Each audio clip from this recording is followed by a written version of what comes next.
What's going on, guys? It's your boy, Kangas Khan, and we're back with my Big Ambitions journey, where I've set myself a unique challenge to reach $1 million without hiring any employees. None. Not any HR managers, not any delivery drivers, nothing. It's just me, myself, and I. It's been a grind, full of ups, downs, and honestly some questionable sleeping arrangements. But with some creativity, determination, and a whole lot of coffee, we're making it work. Let's dive in and see how things were and how things are going now. So in our first video, which was roughly day 1 through 25, not anything exciting happened. It was really just me starting things out, getting a full-time job in order to pay to get some retail property, get a storage for our products we're going to sell, and I started a gift shop. So it was just me, one register, and one item to sell on my shelves. Going to lead us into today. So day 25 starts with me setting into a new routine for the new store.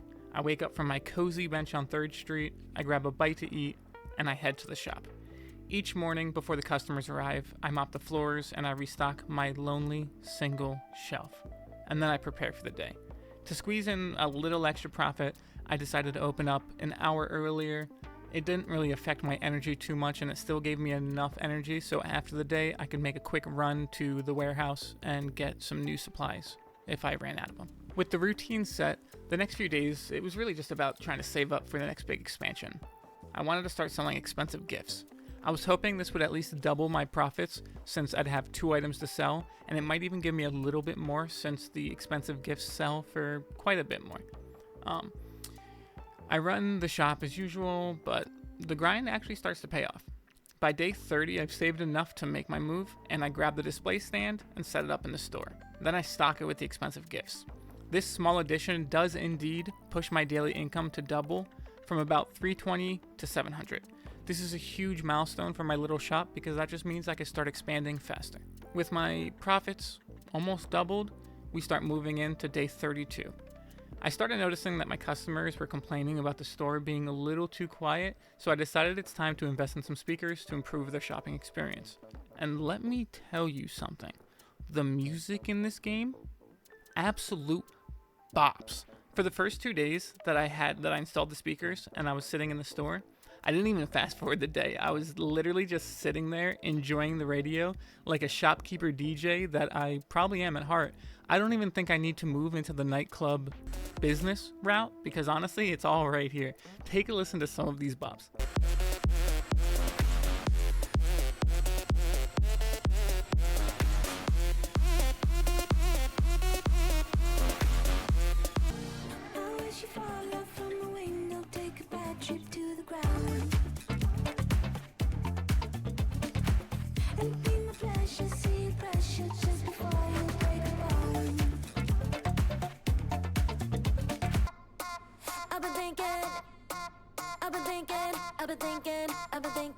I've been thinking about you. 아무리 고개 흔들어도 난 이 생각만 하고 있을 뿐. 아무리 딴짓해봐도 난 너의 목소리만 들릴 뿐. Now that I have those certified chart toppers getting my customers moving and grooving when they come into shop, I wanted to keep on focusing on customer complaints for a little bit, and they were complaining about the aesthetics of the store. They were worried that my floors were dingy, my wallpaper was falling off, so I decided to do something about it. After saving up a little bit of money, I splurged on some new flooring to start improving the overall look of the shop. Unfortunately, I can't quite get new wallpaper yet, so that's probably just going to have to wait till I save up a little bit more.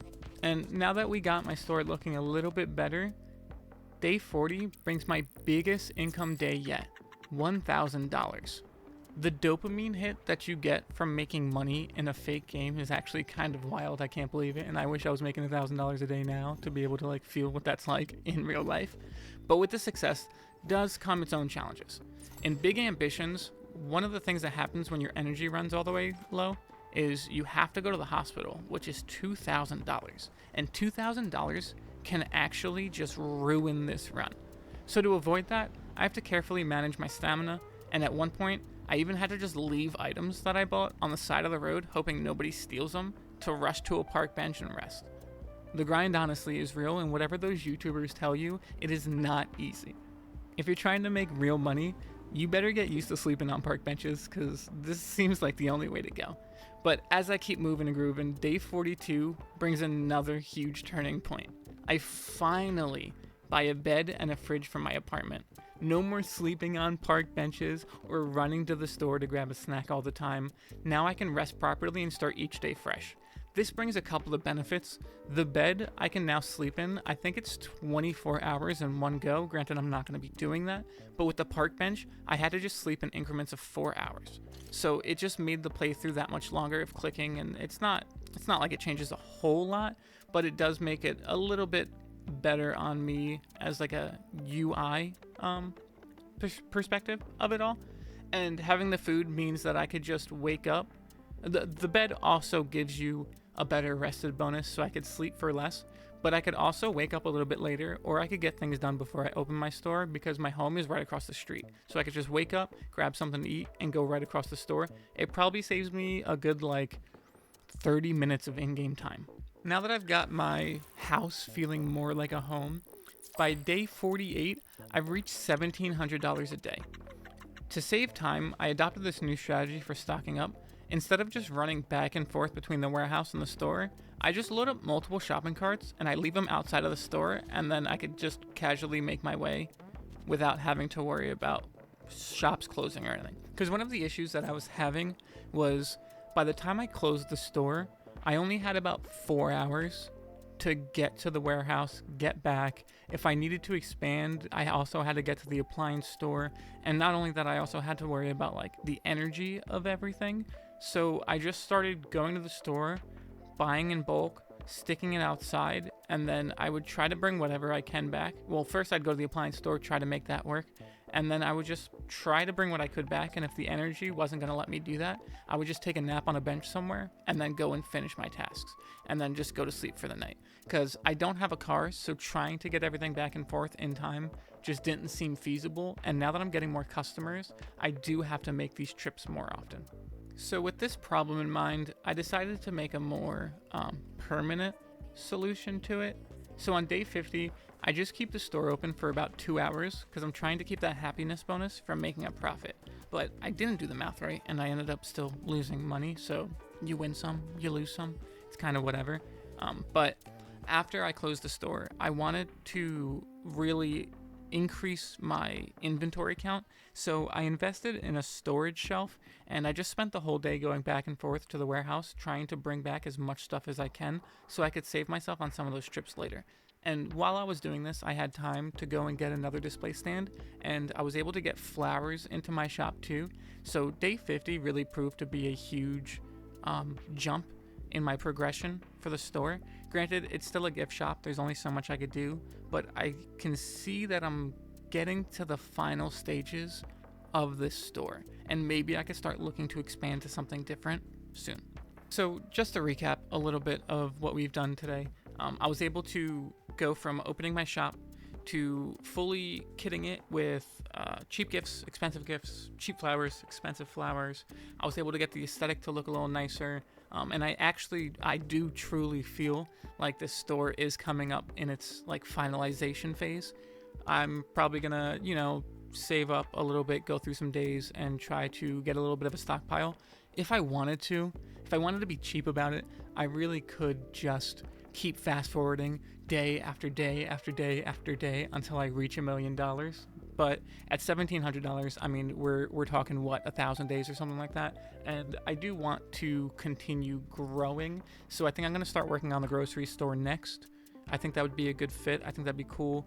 I also do want to get a building that has a little bit more foot traffic than I'm able to handle, because at this point in time I'm waiting on customers, but it would be nice if I just had a constant line all the time. Even if I'm not taking care of all the customers, I'm still going to be getting more of them because I'm not waiting on them. So with that, I do want to have some final notes, if you will. If you enjoyed the video, of course, please like and subscribe. It helps. It's great. I love it. If you don't want to, that's quite alright. I'm truly just making content that I hope you guys will enjoy, and I'm happy just to have you here.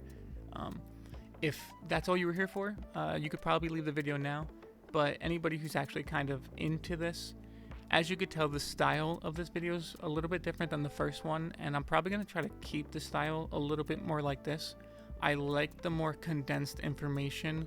It helps me focus better on the script. It helps me keep things moving, and I think it's also better for the audience because they get this rundown and they're not just watching me like fast forward through time. So last time I said I was going to do some live voicing to it, and I'm probably not going to do that. I'm probably going to keep the voiceovers after.